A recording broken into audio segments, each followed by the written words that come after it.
Boa tarde. Durante a Segunda Guerra Mundial, Winston Churchill conclamou os ingleses a comportarem-se de tal modo que, se o Império Britânico durasse mais 1000 anos, as pessoas ainda diriam: aquele foi o nosso melhor momento.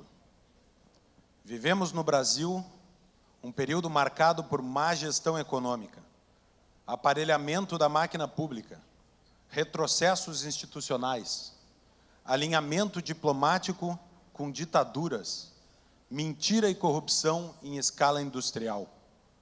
Talvez, se nossa democracia durar mais 1000 anos, as pessoas olhem para trás para dizer: aquele foi o nosso pior momento.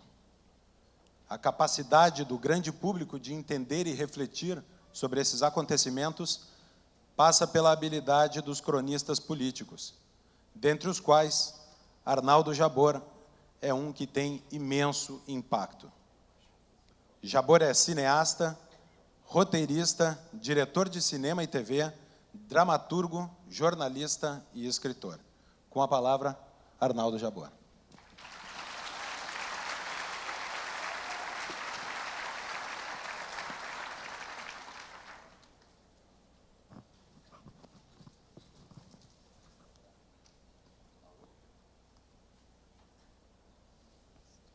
Alô? Abaixa um pouquinho mais aquela luz, fica no meu olho. Aí eu não vejo ninguém, eu dá vontade de confessar meus crimes e eu não vejo a plateia, parece que eu estou sozinho. Por favor, porque trata-se de uma interação, né? Aquela ali. Já tinha baixado, voltou a acender. Desculpa a emulação, mas aqui não é frescura não, porque senão não... Pode baixar, aquela lá também. Pronto, vocês não estão me vendo? Então pronto. Eu não vou falar em pé porque eu fico nervoso, eu não consigo falar. Eu prefiro, inclusive, sentar na cadeira de um presidente, quer dizer, eu já sentei na cadeira de um presidente. Bom, eu vou tentar fazer um pouco a tentativa de entender o que está nos acontecendo. Porque o que está acontecendo no Brasil é uma coisa que eu nunca vi, né? Eu já assisti a várias crises políticas na minha vida. Eu era garotinho quando o Getúlio deu um tiro no peito. Eu era um adolescente quando o Jânio Quadros tomou um porre e falou: vou embora dessa porra. Eu me lembro quando a ditadura militar começou, que no Rio de Janeiro era uma coisa tudo tão frágil, a opinião pública brasileira, que no Rio, o Forte Copacabana foi tomado por uma bufetada. O general entrou lá, deu uma bufetada no centenário e tomou o forte, quer dizer. Era um período de muita ilusão, inclusive. Eu já vi várias crises, eu vi a crise do Collor. Agora, essa tem uma característica que eu nem sei, é uma característica muito estranha, porque é uma crise, ela não é aguda, ela não denota nenhum fim, ela é uma espécie de areia movediça, ela é um desmanche. É como se as instituições, não as instituições, mas como se a organização estrutural do país, administrativa e política, estivesse desmanchando. Até dá para citar um pouco o Marx, já que nós estamos aqui que é aquilo, tudo que é sólido se desmancha no ar. Quer dizer, a gente sente a sensação das coisas desmanchando. Aí fala, mas por quê? O que está acontecendo conosco?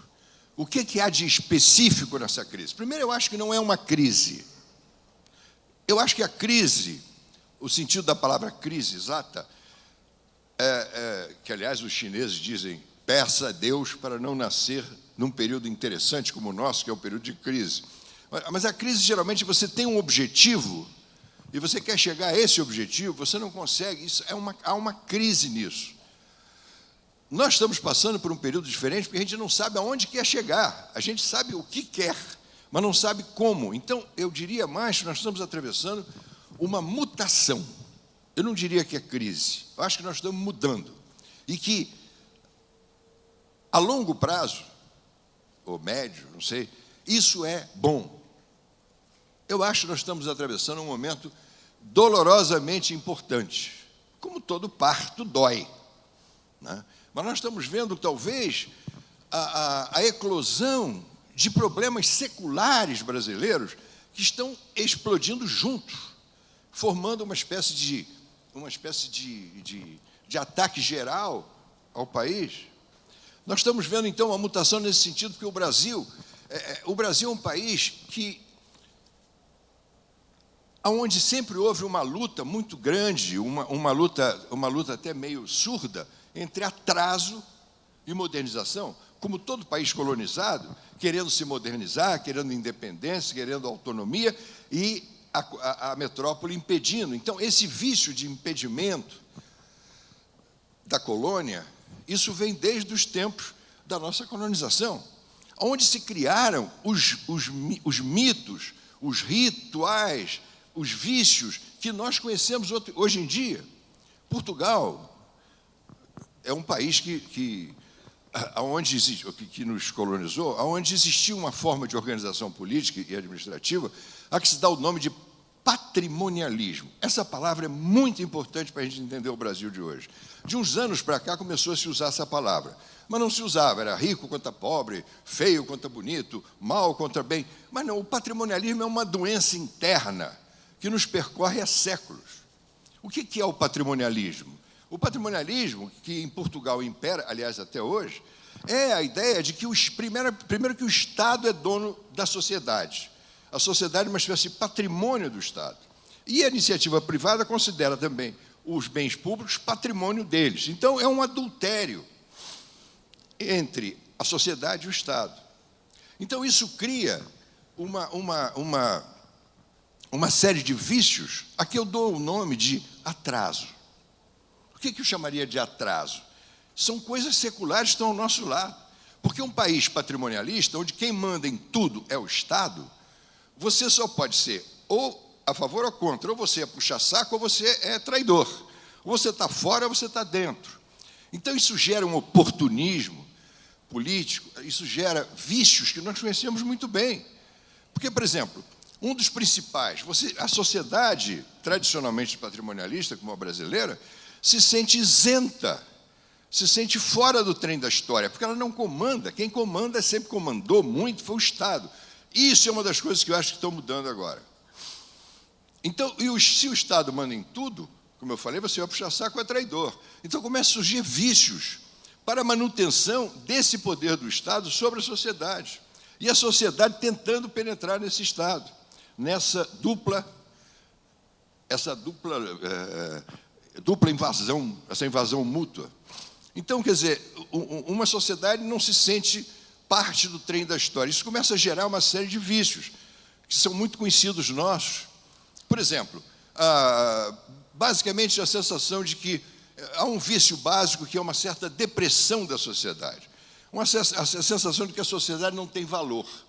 A sociedade se subestimando. A sociedade deprimida, como se ela fosse apenas vítima de um poder estatal. Eu tive em Portugal há um tempo atrás, é impressionante, eu fiquei muito impressionado como os caras, conversando com vários intelectuais, eles dizendo assim, tudo que nós somos hoje, infelizmente, foi destruído pelo terremoto de Lisboa. Mas só que o terremoto de Lisboa foi em 1755. Né?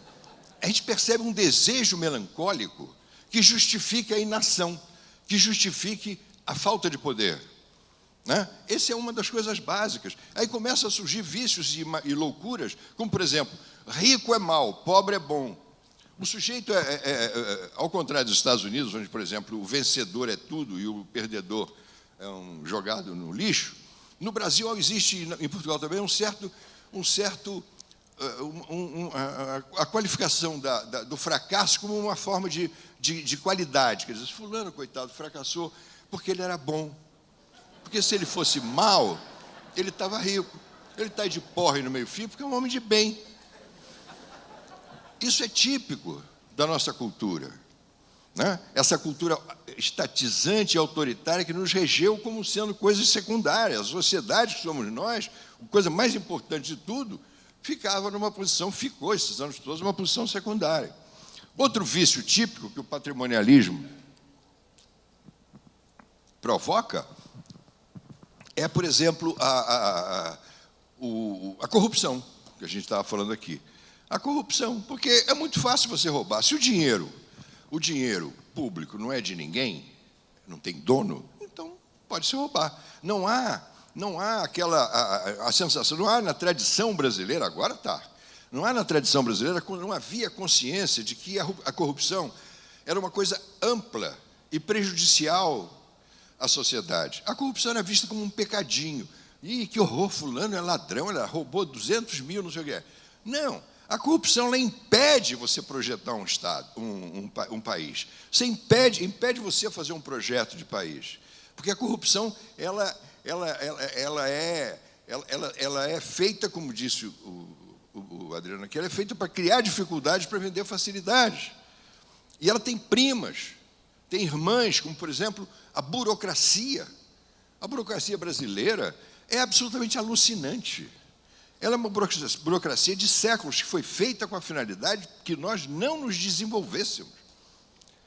O clientelismo, que também é irmão da corrupção, em que você constrói um hospital numa cidade que não precisa, porque vai levar uma grana do prefeito, ou vice-versa, e a cidade que precisa não tem hospital. Né?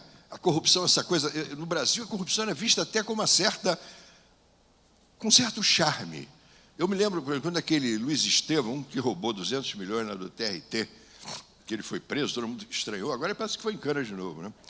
E eu me lembro que ele era chique, arrumado, os corruptos se arrumam. E ele entrava na churrascaria e o sujeito falava assim, aquele cara ali é o maior ladrão, olha lá, olha ele lá. E o outro falava assim, ele é ladrão, mas é craque, é jogo, é ponta firme, ele é espada. E honesto não faz sucesso nem na casa dele. Já vi muita mulher dizer assim, meu filho, você não é honesto, não, você é burro. É muito comum. Outros vícios típicos, 30 minutos, sintetizar o Brasil em 30 minutos é uma bela tarefa. Mas vamos lá. Outro vício típico que nos foi legado por Portugal e pela sua formação patrimonialista é, por exemplo, o salvacionismo. O salvacionismo é muito lógico. O salvacionismo, o que é? Se a sociedade não tem poder nenhum, se a sociedade é um bando de idiotas dominados por um Estado, alguém tem que nos salvar. Então, o mito da salvação é um mito muito forte na Península Ibérica e em Portugal também, né? E mesmo na Espanha. Né? A ideia de que alguém virá nos salvar. Em Portugal tem o célebre caso do Sebastião, Dom Sebastião, o rei de Portugal, que foi lutar contra os mouros, os avós do Osama, e mataram ele. Aí criou-se o mito de que ele ia voltar montado num cavalo branco para salvar Portugal. E isso se estendeu até recentemente, existe ainda um vício salvacionista. Que você dá poder a uma pessoa só, não é à toa que Portugal e Espanha tiveram 50 anos de ditadura, Franco e Salazar. E no caso do Brasil e outros países periféricos, a ditadura não é o único problema.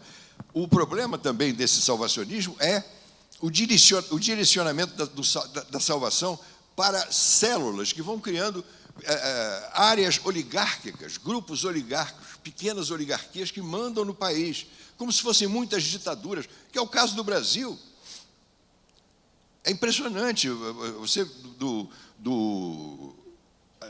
de Minas para cima, você viaja, os estados são propriedades de políticos. Eu viajei outro dia por Alagoas, e o motorista fala assim, isso aqui é de Renan, isso aqui é de João Lira, isso aqui é de Renan. O país é deles. Né? Então, você vê muito isso, e cada estado tem um dono. Você pega o Maranhão, por exemplo. Quem é o dono do Maranhão? É um dos piores seres que apareceram nesse país até hoje. Né? É o nosso querido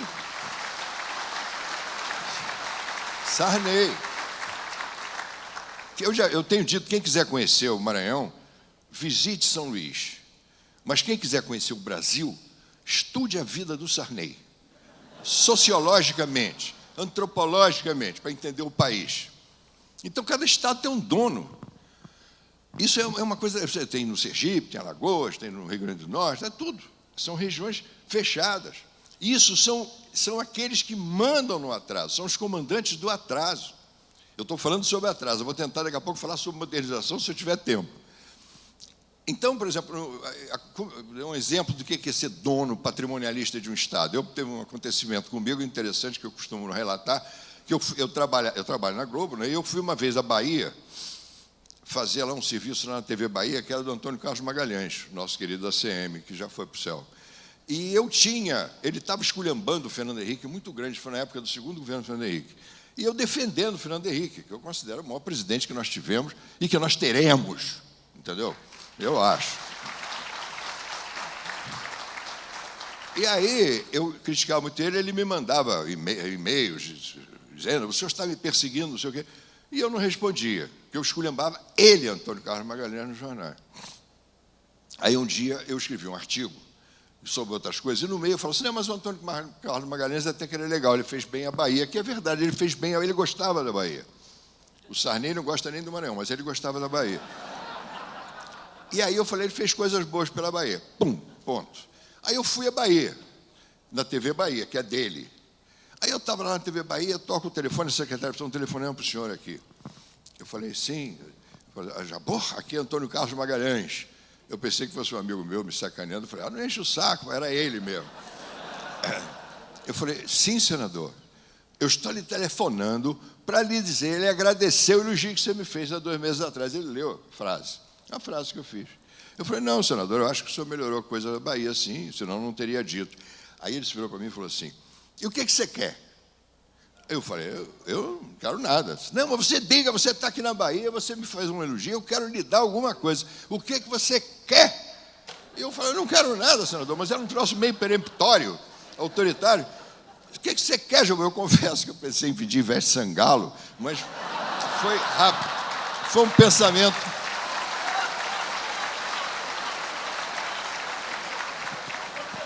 A gente tem um preço, né? Quer dizer, Daniela Mercury nem pensar, mas é Cláudia Leite.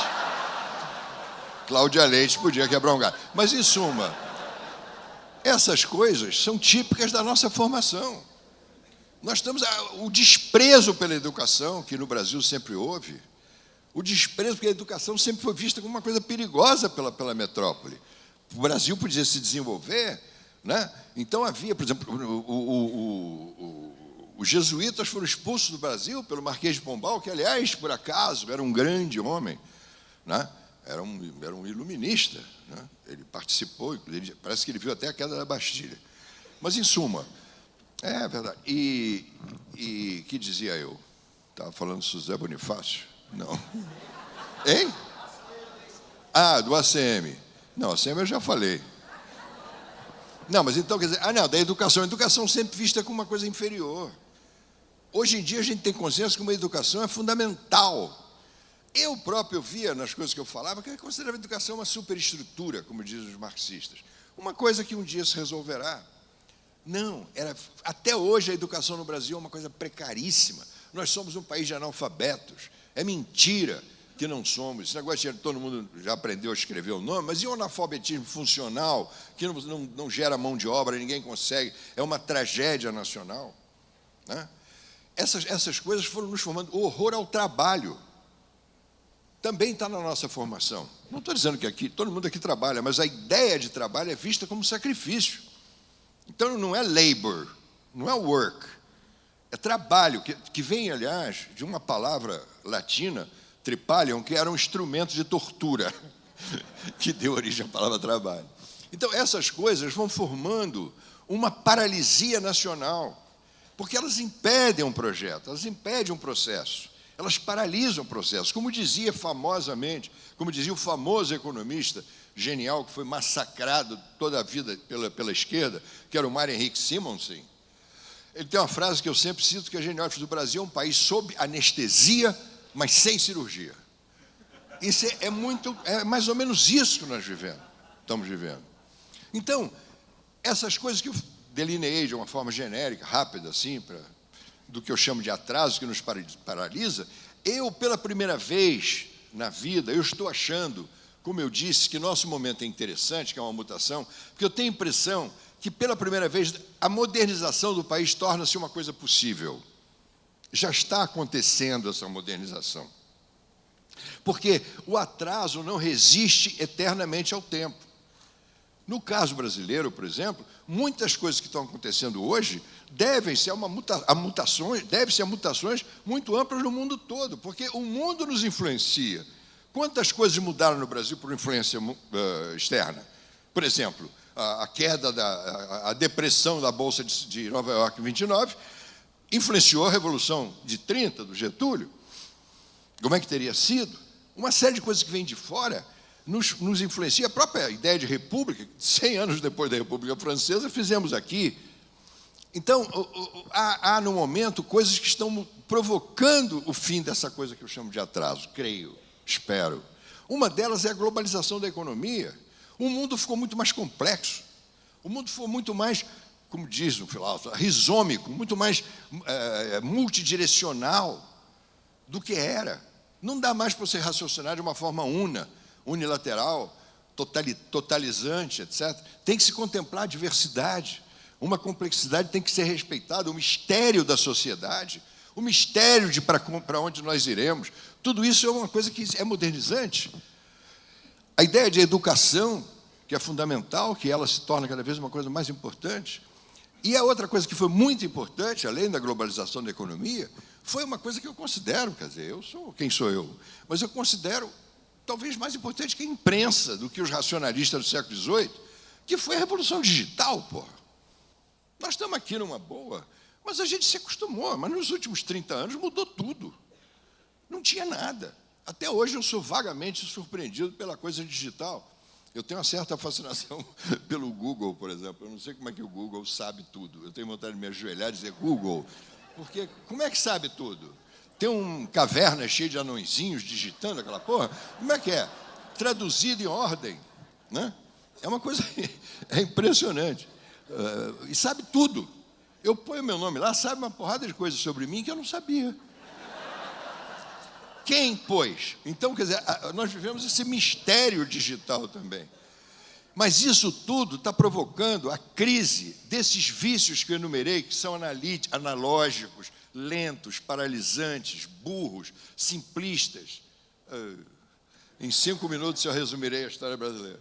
Mas então é o seguinte. Então, isso está provocando realmente uma democratização do que a gente chama de democracia, porque a democracia no Brasil, sempre, como se dizia, como disse Sérgio Buarque de Holanda, sempre foi um mal-entendido. Foi um mal-entendido. Né? Então, a gente está vendo uma espécie de correção na democracia, porque a democracia, quando veio na história brasileira, que foi uma coisa modernizante, depois de 21 anos de ditadura militar, quando ela veio, ela veio carregada de problemas. A democracia não é só felicidade, a democracia é enfrentamento da verdade. E a democracia brasileira começou com uma tragédia. Né? Todo mundo eufórico, ganhou, Tancredo, aí veio um bichinho, pum, pum, entrou no rabinho do Tancredo e matou o homem, meia hora antes dele tomar posse. E quem entrou no lugar dele foi um outro micróbio, um de bigode, que ficou lá 5 anos. Quer dizer, desde a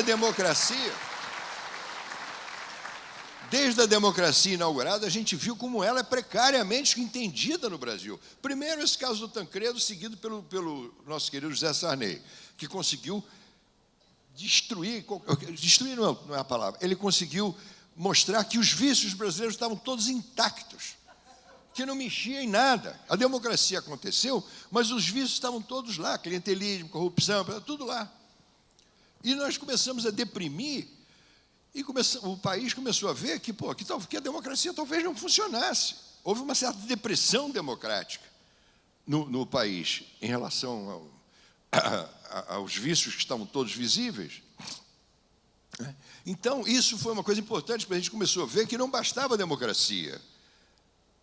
Começamos a entender que, além da democracia, nós temos que ter uma outra conquista, uma outra fome, que é o que nós estamos tentando agora. Satisfazer esta fome, que é a fome de república. Porque fome de democracia já satisfez, já foi satisfeita. É uma democracia maluca, mas é. Né? Nós vivemos num país democrático, que tem muita gente querendo acabar com isso, mas com essa loucura democrática. Mas nós estamos vendo que o que dizia, olha, eu estou ficando maluco, pô. Não, então a república é um troço fundamental, porque democracia sem república não é nada. É o quê? Uma liberdade para ficar nu na rua? Não é. A democracia tem que ser organizada em termos republicanos. O que é república? Coisa pública? É a organização dos poderes, é o acesso da maioria a seus direitos, da minoria aos seus direitos, um funcionamento administrativo decente, ausência de corrupção, estimulação ao desenvolvimento mental, social, político, etc. Isso é uma república. E no Brasil, quando a gente levantou a pedra, quando acabou, veio a democracia, levantou a pedra, viu que estava cheio de doenças, de vícios. No final do governo Sarney, a nossa inflação estava 1.800% ao ano. 1.800%. É inacreditável, né? Então, a democracia começou torta, começou com um acidente, uma morte. Depois veio o Sarney com sua viscosidade atrasada, o chamado comandante do atraso. Depois veio quem? O nosso extraordinário Collor, né?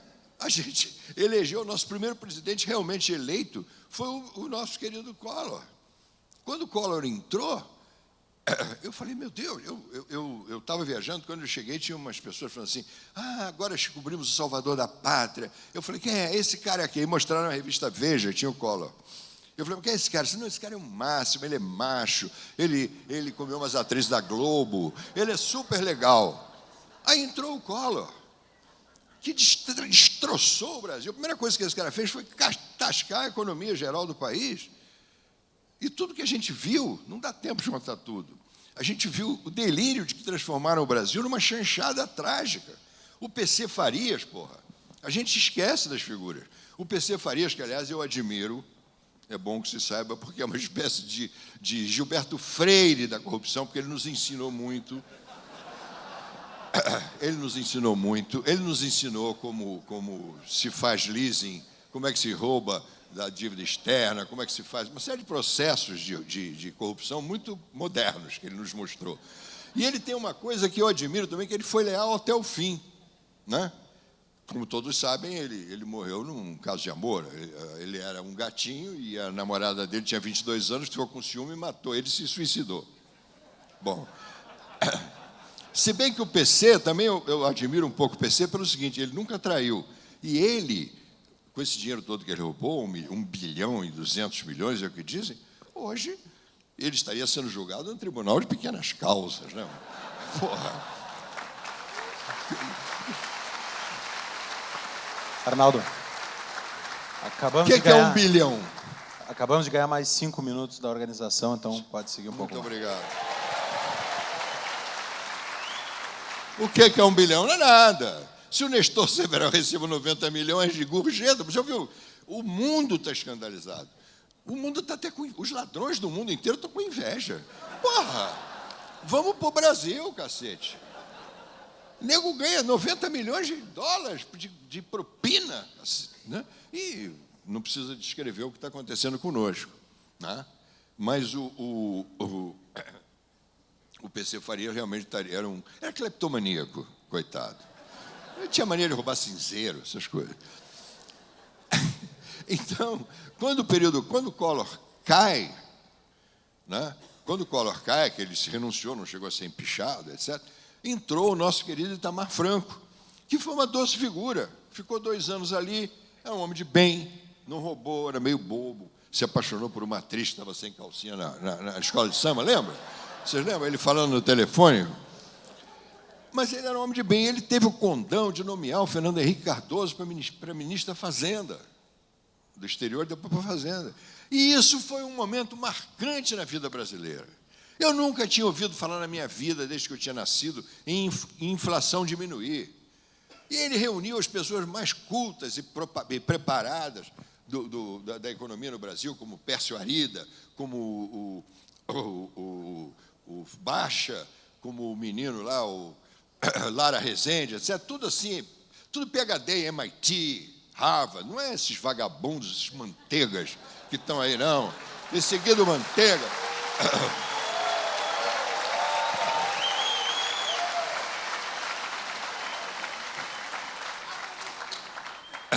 Esses idiotas. Então, aí, a gente viu acabar a inflação, pô. É uma coisa extraordinária. Aí entrou, com o Fernando Henrique entrou, a inflação começou a diminuir antes dele entrar, né? Ele entra e faz um governo que, na minha opinião, foi a coisa mais importante que aconteceu, porque mudou a agenda do atraso. A agenda. Porque o atraso... Perdão. Ele mudou a agenda do combate ao atraso, porque o atraso era visto pela tradição esquerdista brasileira, que, né, pseudo-progressista, assim, não, tem que arrasar com tudo, começar do zero, porque a direita reacionária, fascista, tem que começar tudo do zero.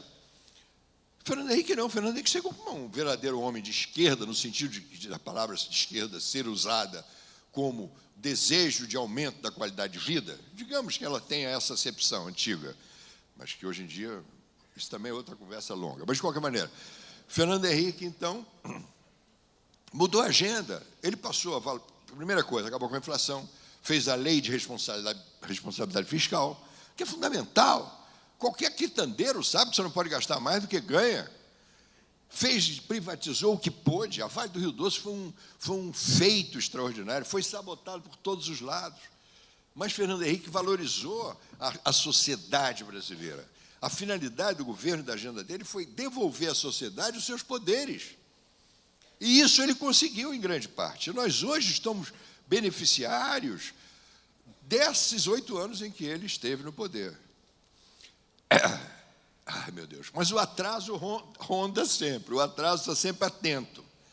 Diante dessa modernização do Fernando Henrique, que passou 8 anos, foi uma coisa fundamental, apesar do bombardeio contra ele, até que entrou o nosso querido Lulão, né? O Lula entrou. E a finalidade... Bom, eu vou ter que ser muito sumário, porque não dá tempo de falar, senão eu vou ficar 1 hora aqui falando. Não que eu tenha muito a dizer, mas é porque eu sou longo. Mas o Lula entra, e o estranho em tudo isso, o terrível em tudo isso, e eu não vou demorar muito, mas é que a entrada do Lula significou um retorno ao atraso. Por quê? Ele dizia que ele era a favor do povo, não sei o quê, do bem, né? Aquele carisma extraordinário que ele tem, realmente é impressionante, é um símbolo, né, dos idiotas, né?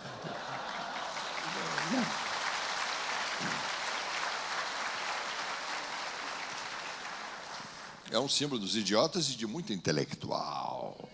Eu não consigo entender como é que o seu Chico Buarque de Holanda abraça o Lula dizendo que essa merda... Entendeu? Eu não entendo. Não é o Lula. Como é que esses caras não veem o destroçamento que está sendo feito na situação brasileira, na economia e na política brasileira? Como é que eles conseguem Como é que se elabora esta fé? Porque é fé. Nossa Senhora não era virgem. O católico te mata. É a mesma coisa. É a mesma coisa. Então, esses caras tomaram o poder e mudaram a agenda que tinha sido conquistada, uma agenda mais liberal, uma agenda de organização dos estados, de domínio da inflação, dos gastos públicos. Eu estou acabando. Dos gastos, não, é que ele ia beber água mesmo. Então, é o seguinte.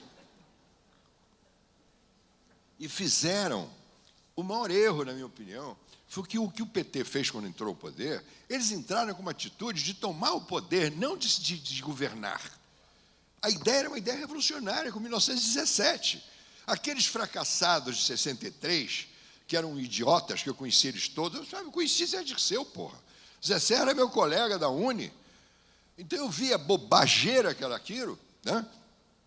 E de repente você vê esses caras, quando viram o Lula surgir, esses comunistas que estavam sem emprego, viram no Lula, olha lá, o operário, nunca ninguém tinha visto um operário, só tinha visto o jeito que ia lavar, ia consertar o cano, o bombeiro, né? Aí foi um sucesso, porque o Lula é muito esperto, e aí o Lula virou realmente um grande líder metalúrgico, e os caras então entraram para grudar no Lula, usando o Lula, fazer a chamada Revolução Brasileira, que eles justificam vulgarmente como sendo uma atitude gramsciana. Gramsci era um filósofo italiano muito importante que achava que a revolução tinha que ser por dentro dos aparelhos do Estado. Não de fora para dentro, mas de dentro para fora. E aí o Lula seria a maneira deles entrarem no poder. E entraram. E aí perpetraram, eu estou sendo muito sumário, mas vamos dizer, o principal problema foi que eles fizeram uma aliança. O PT fez uma aliança com os mais arcaicos poderes da direita brasileira. Da direita, quando eu falo, aqueles totalitários, que não querem o desenvolvimento, que não querem o bem do povo, os egoístas, os barra pesada da esquerda, da direita brasileira, fizeram uma união indissolúvel e refizeram todas as conquistas que o Fernando Henrique tinha, desfizeram para voltar as coisas do atraso. Nós estamos vendo aí a corrupção, como disse, a corrupção é uma consequência, não é uma causa. Uma corrupção é uma consequência de toda essa estrutura que foi criada. Por isso que ela voltou dessa maneira que nós estamos vendo. Então, quer dizer, para tentar fazer uma finalização, o grave que está acontecendo no Brasil, ao mesmo tempo que é uma coisa esperançosa, é que nós estamos mudando. Se houver impeachment ou não houver impeachment, eu acho que já houve uma vitória no Brasil. Já houve uma mutação. O pessoal de Curitiba, a Lava Jato, isso tem uma mudança, isso é uma mutação muito importante na vida brasileira. Porque pode acabar com esse velho vício populista e pseudo-esquerdista que no Brasil se criou. Porque o Brasil, por que está dando essa catástrofe agora? Porque esse atraso que o PT assumiu ao tomar o poder, começa a se chocar com a modernidade objetiva e real que está acontecendo no mundo, então destroça aqueles objetivos de conquista que eles tinham. O programa deles foi prejudicado, então estão aparecendo todas as contradições que estavam aí escondidas há muito tempo. Então isso tem um lado bom, tem um lado de descoberta. É doloroso, como eu falei, mas é descoberta. E essa gente tem que sair porque eles representam assim, o que há de mais contra a democracia, porque eles se consideram... Desculpe, não é isso que eu queria dizer. Eu queria dizer o seguinte, há razões psicológicas e até psiquiátricas para explicar o que está acontecendo com esse país também. Porque o que comandou a mente dos petistas, dos comunistas, do PCdoBistas, não sei, essa gente toda que entrou no poder, era a ideia de que eles são superiores a nós. Eles são pessoas dotadas de um bem que nós não alcançamos. Eles acham que eles estão ali para salvar o povo. Eles se acham superiores, eles se acham inatacáveis. Eles podem roubar numa boa. É o chamado roubo revolucionário. Você pensa que quando Zé Dirceu mandou roubar, ou dizem que supostamente teria até mandado matar o Celso Daniel? Quem sabe lá, né? Isso é feito com a consciência limpa, porque você está cumprindo uma função libertária. Você está fazendo isso para libertar o povo. Então, nós estamos vendo um país que foi governado por 13 anos, 12, só não acabou totalmente, porque, graças a Deus, por um milagre, o Palocci, que hoje está metido nessa esculhambação toda, nos primeiros 4 anos ele segurou a macroeconomia, ele segurou os fundamentos da economia. Foi o que nos salvou, mas depois entrou o Lula no segundo mandato, o Dilma, etc. Então, eles destroçaram tudo que tinha sido construído. Isso é que foi mais grave, né? Isso, então, provocou essa ruptura que nós estamos assistindo, porque a sociedade não se adapta mais a isso. A sociedade não pode ser organizada analogicamente, totalitariamente, como quer a mente profunda de qualquer petista típico. De modo que nós estamos vendo a irrupção de uma coisa nova. Se houver impeachment ou não houver, como eu falei, eu acho que o mais importante é que já aconteceu essa mutação. Nós estamos aqui por isso, inclusive. É isso que eu tinha para dizer. Obrigado. Eu tinha muito mais a ver.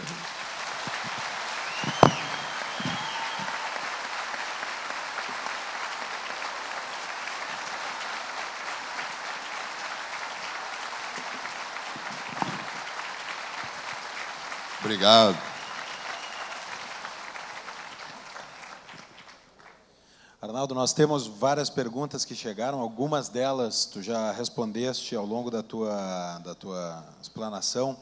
Uma delas perguntava como pode, né, o que move os intelectuais brasileiros, e eu incluiria os artistas também, falasse do Chico Buarque. Não todos. Alguns idiotas. Né? Os idiotas. Não, a promover vício, ideias. Perdão, eu sei. O que move, é isso que eu falei, é a fé. O que move é a incapacidade de ver que a sociedade é um mistério, que tem vida própria. O que move essas pessoas é a incapacidade de abrir mão da sua onipotência, do seu narcisismo, de achar que são melhores que os outros. O que move essa gente também é, muitas vezes também, a ignorância. E aquela coisa óbvia, porque a esquerda ganhou uma aura durante séculos, desde a época da Revolução Francesa, como sendo uma coisa boa e a direita uma coisa ruim. Então, a aura do Lula, a esquerda, isso não pode ser atacado. É um crime, e provoca excomunhão, é um sacrilégio. Então, essa gente, o Chico, que é uma pessoa até que eu não me dou mais com ele, que eu briguei com ele, ele parou de falar comigo por elogiar o Fernando Henrique, vocês acreditam? Isso, pois é. Hoje eu não falo também com ele, apesar de ser um grande artista, politicamente é um imbecil. Entendeu? É um grande artista. Ele é um grande artista. Mas então é isso, quer dizer, então o que move é isso, é a fé e a ignorância. Arnaldo, mencionaste algumas vitórias, alguns desenvolvimentos institucionais que tivemos no governo Fernando Henrique Cardoso, dá para falar de vários no campo da economia e também no campo do controle do Estado, especialmente lei de responsabilidade fiscal, etc. Todos esses avanços pereceram sob o governo do PT. Agora, mostras um certo otimismo ao ver o pessoal de Curitiba, de SESC, algumas instituições que sobrevivem a isso e que dão esse motivo de otimismo ao olhar o futuro do Brasil. E também falas que, aconteça ou não aconteça o impeachment, vamos ter algo que celebrar nesse sentido. Eu acho que as coisas...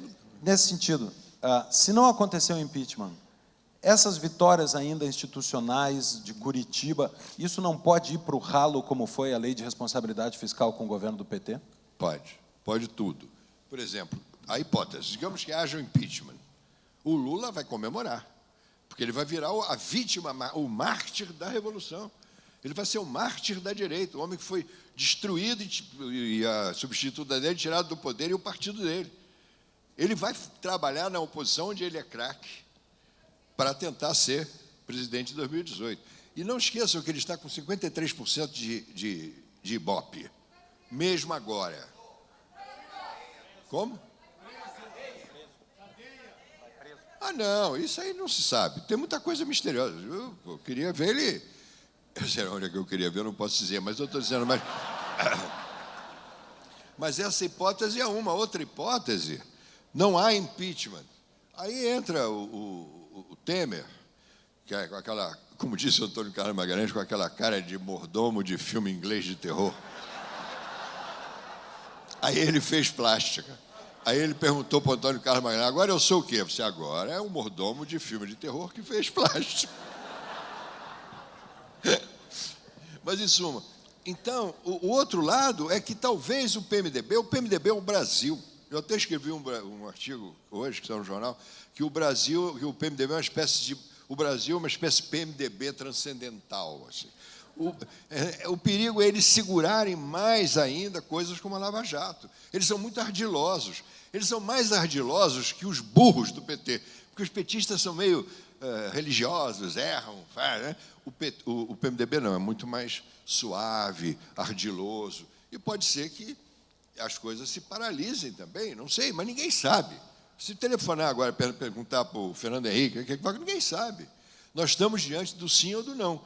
O que eu acho também uma coisa interessante. Né? O que a gente pode querer? Né? Uma última pergunta para encerrar. A mídia comprou e caiu na armadilha retórica do PT que tenta fazer com que a grande pergunta do momento seja se impeachment é golpe ou não? Não, o que eu acho muito impressionante, não é na mídia, no que o governo está conseguindo fazer, que é o que mais me irrita, e que as pessoas não têm lutado contra isso, é concentrar nas tais pedaladas fiscais toda a razão da tentativa de impeachment. Como se fosse só aquilo. O Zé Eduardo Cardoso falou assim, não, isso é um problema contábil, querem tirar do governo como se fosse um problema contábil. Não é. Todo mundo sabe disso.